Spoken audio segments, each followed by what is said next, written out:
What's up, everybody? I'm Bobby with Titan Applicators. We're out here in beautiful Hudson, Colorado on top of a metal roof. This roof is protecting very expensive equipment, and we're doing our absolute best to protect that equipment from any water intrusion.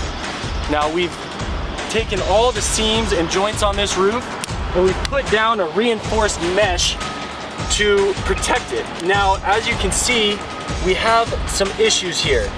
These are what we call fish lips, is because it kind of looks like half of a fish when its mouth is open.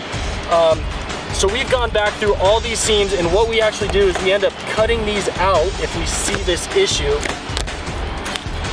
And as I pull this off, you can see, you know, water can get underneath if there's that fish lip. So we've gone back and we've cut all this out to make sure we can fix it correctly and there won't be any water trapped inside. If we go up here, I can show you how we fix it. I already have this area prepared.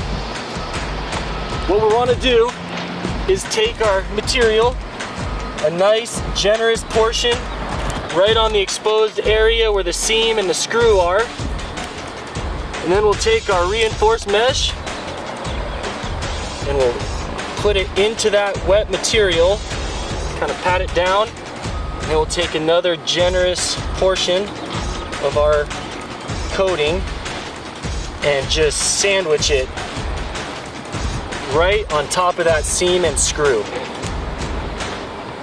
Just like that. The main reason we put this reinforced mesh down on all the joints and seams is because as this metal roof expands and contracts when the weather goes up or down, if we were just to coat this without putting our reinforced mesh in there, over time, as this roof moves and these joints and expansion, you know, they expand and contract, it will actually crack the coating.